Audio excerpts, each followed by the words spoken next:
Bonjour à tous, vous êtes bien sur la chaîne YouTube de Motomag, la seule chaîne 100% sans langue de bois du PAF Motovisuel. Et aujourd'hui, j'ai une double joie. La première, c'est d'être en compagnie de Nadège Papini, qui est étudiante en journalisme et en alternance chez Motomag. Bonjour Nadège. Bonjour Philippe. Ça va Nadège? Ça va Philippe. Eh ben, c'est cool. Et la deuxième joie que j'ai, c'est que Nadège est avec nous depuis quelques mois. Elle a contribué au fonctionnement du site internet motomag.com. On l'a fait rouler avec nous sur des petits essais vidéo, sur des vrais comparatifs qu'on trouve d'ailleurs dans un récent numéro de Motomag. Et surtout, en discutant avec Nadège, on s'est dit, tiens, qu'est-ce qui te ferait plaisir? Qu'est-ce que tu aurais envie de porter comme projet?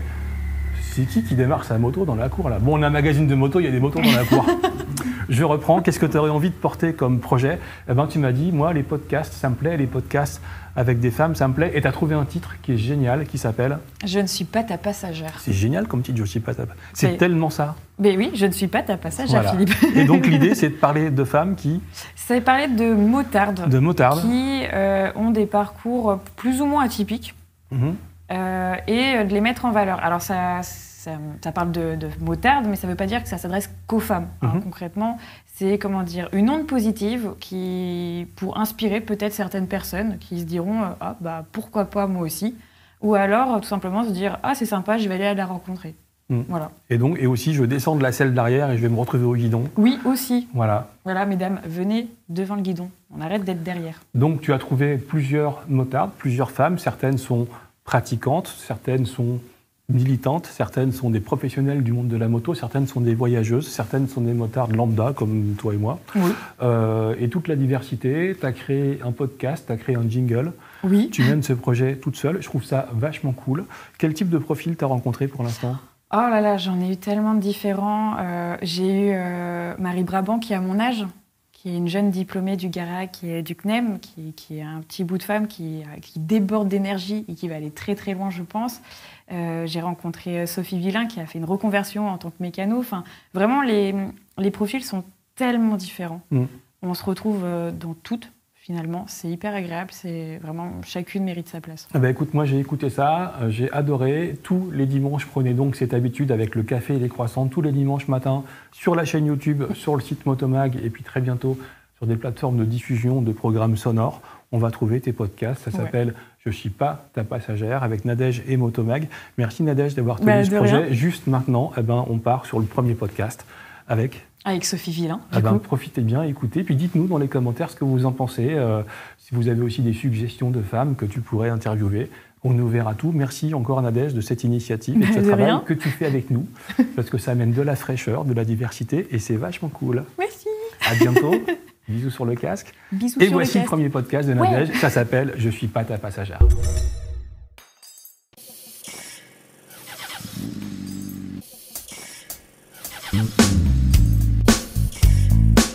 Bonjour à toutes et à tous et bienvenue. Vous écoutez Je ne suis pas ta passagère, un podcast de Moto Magazine. Je suis Nadège Papini, votre hôte. Dans chaque épisode, je rencontre une motarde, entrepreneuse, artiste, mécanicienne ou encore étudiante. Ensemble, on parle de son parcours, de sa personnalité et j'espère que cela vous donnera envie d'en savoir plus sur ce qu'elle a fait, mais aussi qu'elle vous inspirera et changera les idées reçues sur les motardes. Bonne écoute. Dans cet épisode, je rencontre Sophie Villain, responsable d'atelier mécanique et propriétaire de Mimi Rider. C'est un épisode un peu spécial puisqu'il s'agit du premier enregistré. Avec Sophie, on s'est retrouvés à Mimi Rider, son garage, autour d'un café. On a discuté de son parcours, de sa vision de la vie. Sophie Villain était responsable qualité et formatrice pour le service client. La vie l'a amenée à reprendre Mimi Rider. Ah non alors. Bonne écoute. J'ai un parcours un peu atypique parce que déjà j'ai passé un bac littéraire. D'accord. Pour faire des lettres classiques, donc français, latin, grec, enfin la totale. Après, je me suis dit, mais en fait, je ne veux pas devenir prof. Donc, j'ai fait un BTS force de vente à l'époque. Puis, je suis devenue attachée commerciale, enfin bon, ce genre de choses. Ensuite, je me suis orientée plus vers le service client. Et les services clients qu'on peut avoir pour des sites internet, tels que Mythique, Showroom Privé, enfin voilà. Où j'ai commencé en tant que conseillère clientèle, et puis je suis passée chef d'équipe et ensuite responsable qualité et formation pour les services clients. Ok. Donc je formais les petits conseillers, aussi bien en France qu'à l'étranger, puisqu'on avait des systèmes externalisés, enfin des personnes externalisées, on va dire. Et puis un jour, j'ai dit, il y en a marre. Moi, j'ai toujours voulu travailler de mes mains. Et ça coïncidait en fait à mon passage de permis moto. Parce qu'en fin de compte, je l'ai passé très tard. À quel âge, si c'est pas indiscret ? 38 ans. Ok. Parce que, tout bêtement, avant, ça se faisait pas trop. Puis, de toute façon, ma mère avait tellement peur du deux roues que j'avais un peu l'interdit parental. C'était vraiment terrible. Et donc, j'étais même jamais montée sur une moto, une grosse moto. J'avais fait du piwi quand j'étais petite, mais ça s'arrêtait là. Et j'ai un très bon ami à l'époque qui avait une grosse moto et qui m'a dit « Tu veux faire un tour ?» J'ai dit oui. J'ai eu très très peur parce que c'est pas moi qui étais au guidon. Et donc 15 jours après, j'étais inscrite au permis moto. Parce que je me suis dit, attends, mais maintenant j'ai les moyens. Je fais ce que je veux, je demande plus l'autorisation à maman. Et donc j'ai passé mon permis. J'ai commencé à travailler un peu sur ma moto pour l'accessoiriser, ces trucs-là, enfin voilà. Et je me suis dit, non, vraiment ça m'intéresse. Parallèlement à ça, je regardais des émissions sur RMC Découverte du type Vintage Mécanique, Wheeler Dealers et tout ça. Alors c'était plus sur la voiture, mais je dis, moi j'aime ça. Du coup, je suis inscrite au CAP maintenance des véhicules, je sais même plus le titre. Enfin bon, option motocycle. Puis voilà, et puis j'ai fait un premier stage ici, un deuxième stage ici. Après j'ai dit, ouais, cet été j'ai pas grand chose à faire, j'aimerais bien continuer un peu juste en stagiaire, tu vois, enfin voilà. Puis je suis jamais repartie. Et j'ai fini par m'associer avec Myriam Amrouni, la fondatrice de Mimi Rider. Et ensuite j'ai repris quand elle a souhaité s'éloigner un petit peu de tout ce monde. Je vais revenir sur ton CAP. Oui. Ça t'a pas fait bizarre de revenir sur le banc de l'école ? Alors, ça m'a fait un peu bizarre, surtout en arrivant à l'INCM, donc l'Institut National du Cycle et du Motocycle, parce que, en fait, moi j'étais dans une classe d'adultes, j'étais la deuxième plus âgée, mais à un mois près, donc bon voilà, on était deux de cet âge-là, donc 40 ans en vrai. Mais tout autour, les autres classes, c'était des petits minots qui avaient 14-15 ans jusqu'à 18 ans. Ouais. Donc ça, c'était assez rigolo. Mais oui, au début, ça a été un petit peu difficile parce que j'étais quand même dans la vie active depuis longtemps, même si j'ai fait des petites formations professionnelles. Enfin voilà. C'était dur de ne pas dormir en classe. Ah. Voilà, compliqué. C'est ça. Mais heureusement, il y avait pas mal d'ateliers. Donc au moins... ça, c'était... je restais éveillée, là. Et question qui peut paraître bête, mais est-ce que tu étais la seule fille à ce cours ? Eh bien, non. Nous étions une petite classe qui était sponsorisée, on va dire, par Pôle emploi et par la région Île-de-France. Et donc, on était 12. Et sur ces 12-là, on était 2 filles. 2 filles. Voilà. Et il n'y avait pas de différence entre vous, les femmes, et les hommes. Il n'y avait pas de préférence, il n'y avait pas de clichés, il n'y avait pas de... Alors, avec les garçons, il n'y a pas eu de souci parce que déjà, on était vraiment quand même des adultes et en bonne intelligence. Vraiment, il n'y a eu aucun frein par rapport à ça. Côté des profs, clairement, on était plutôt les chouchoutes. On était très sages. Et côté atelier, je pense qu'on était aussi plus soigneuses et attentives, honnêtement. J'ai pas ressenti cette difficulté-là et ce clivage femme-homme, sauf avec une personne de la classe, mais rien de méchant. Et après, du coup, tu me disais, donc tu as fait un stage ici à Mimi Rider. Oui, dans le cadre de ma formation. Un deuxième. Oui. Un troisième. Non, même pas. Non, en fait, pour cette formation, on avait 2 stages. En fait, c'était 2 fois 2 semaines. D'accord. Et puis, dès que j'avais pas cours, je revenais ici. Voilà, parce que l'ambiance était sympathique, parce que ce sont des vieilles motos plutôt. Ça m'a permis aussi d'apprendre très vite et très bien. Parce que le précédent mécano avait un peu la fibre pédagogique et tout ça, donc ça se passait très bien. Et comment tu as découvert Mimi Rider ? C'était à un moment où je me disais, bon c'est bien Sophie, tu vas avoir un CAP, parce que je ne doutais pas que j'aurais mon CAP.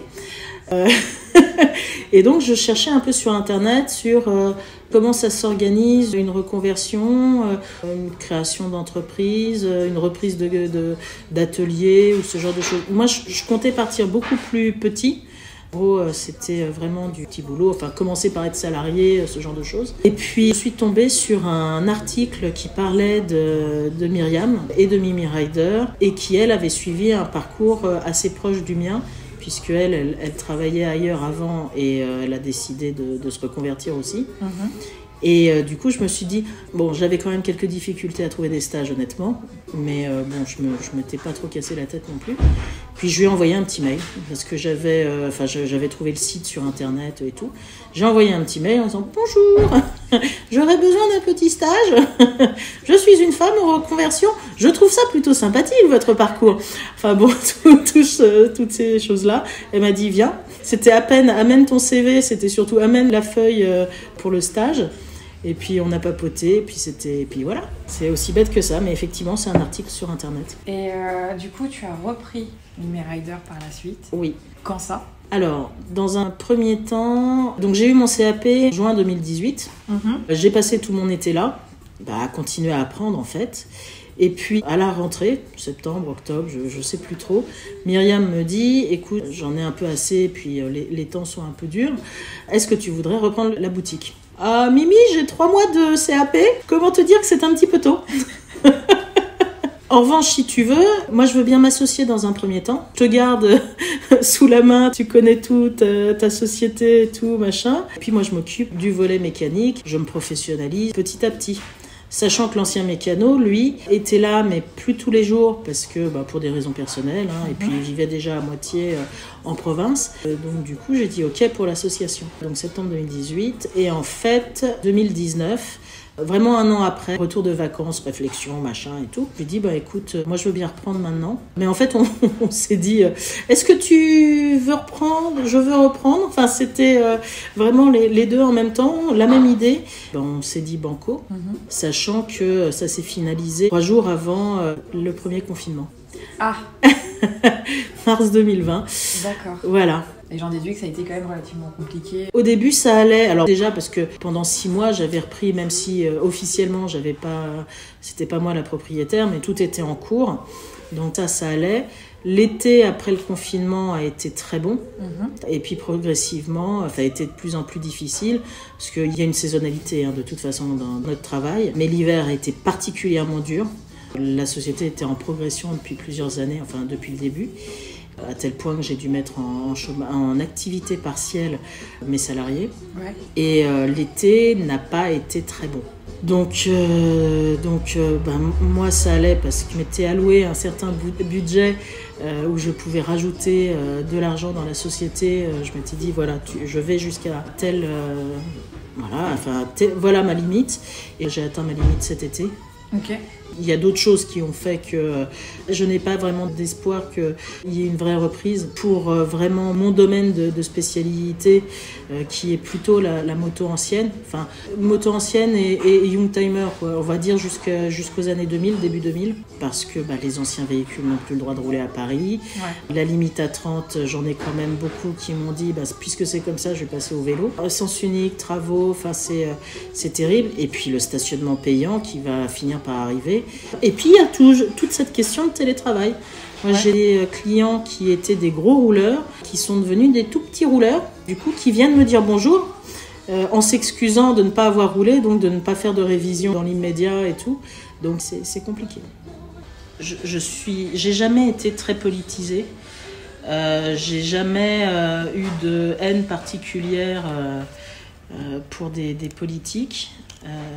Je pense que la maire de Paris aujourd'hui sonne le glas de tous les petits bouclards. Voilà. Tu as d'autres projets du coup pour la suite ? Oui. Toujours dans la moto ou alors Toujours dans la moto, mais beaucoup plus personnel. En gros, la vie fait que... mon père est décédé le 1er septembre. Merci. 3 ans après ma mère. Et eux avaient pris leur retraite en Corse. D'accord. J'ai absolument pas envie de devoir la vendre. Donc je me suis dit, moi j'en ai marre de Paris, parce que c'est avec toutes ces mesures liberticides, je veux plus de Paris. Alors que je suis une Parisienne depuis ma naissance, et même avant par mes parents, enfin voilà. Donc je pars en Corse. Dans mon petit garage, mon but c'est vraiment de prendre une moto après l'autre. Une moto, l'aimer, un peu oubliée, et puis de la remettre en état. Et ensuite de la vendre. Ce sera plus ça à petite échelle. Et puis on verra s'il y a besoin de faire autre chose. Mais en tout cas, dans un premier temps, je veux me réconcilier avec de la restauration, avec des jolies routes. Avec du soleil. Avec du soleil, oui, c'est pas mal. Voilà, un joli combo. Qu'est-ce que tu conseillerais aux femmes, qu'elles soient jeunes ou plus âgées? Tout à l'heure, tu me parlais du groupe Facebook dans lequel tu étais, de ces femmes qui ont plus de 40 ans et qui décident de passer le pas, de passer le permis moto. Qu'est-ce que tu leur conseillerais? Celles qui doutent, celles qui hésitent? Déjà d'essayer, de rien lâcher, parce que c'est assez facile de se décourager. Autour de soi, on n'est pas forcément très soutenu. Toujours sur ce groupe, il y en a qui disent ouais, mon mari, il est pas trop pour, parce que c'est dangereux ou parce que c'est pas pour moi, la moto elle est lourde, ce genre de choses. Donc vraiment pas lâcher l'affaire, c'est que du bonheur la moto. Et puis je pense aussi que c'est facile de trouver les personnes sympathiques. Moi, j'ai commencé par une street triple, puisque moi, j'ai passé juste limite le permis A, donc j'ai pu avoir la street tout de suite. Et je suis tombée sur un forum dédié à la street triple. C'était quasiment que des gars qui m'ont accueilli à bras ouverts. C'était vraiment très sympa, parce qu'en plus, je m'y suis inscrite avant même d'avoir le permis, parce que j'étais focalisée sur la street. Et ils m'ont réellement encouragée à tous les niveaux, pour passer mon permis, pour réparer ma moto, pour même quand je leur ai parlé de mon projet, dire vas-y Sophie, c'est super, etc. Donc je pense qu'il y a toujours des imbéciles, pour pas dire de gros mots, macho ou quoi, mais il y a quand même aujourd'hui une grande majorité de gens bienveillants, que ce soit des hommes ou des femmes, mais en tout cas, faut oublier les imbéciles. Et cette street triple, elle est devenue quoi? Alors, la street triple a été plus ou moins remplacée par un Tiger. Je suis très pro Triumph quand même, mais j'ai pas pu la vendre, donc elle est toujours avec moi et j'en suis très contente, puisque je pense qu'en Corse, elle va bien faire plaisir, parce que le Tiger, je l'avais clairement choisi pour faire des road trips sur une plus grande distance, plutôt en autonomie, dans le sens camping et tout ça. Donc j'avais besoin d'une mule pour emmener pas mal de bagages. Et donc voilà, mais mon cœur est à la street. C'est beau. C'est beau, hein? C'est très très beau. Diablotine va reprendre du service. Diablotine? Oui, Diablotine, parce qu'elle est rouge. Et elle a les petites oreilles, la tête de fourche de l'ancienne street qui était plus pointue. Donc voilà, il fallait que je trouve un nom ridicule pour chacune de mes motos. Donc j'ai Diablotine et Diego, parce que Diego, l'âge de glace, c'est le tigre. Voilà. Diego, c'est pour la Tiger, du coup? Oui. Ouais. Et mon ami qui m'a fait découvrir la moto arrête pas de se moquer en disant non, c'est Tigrou. Je dis non, c'est Diego, beaucoup plus quand même. Écoute, sur ce joli coup de gueule,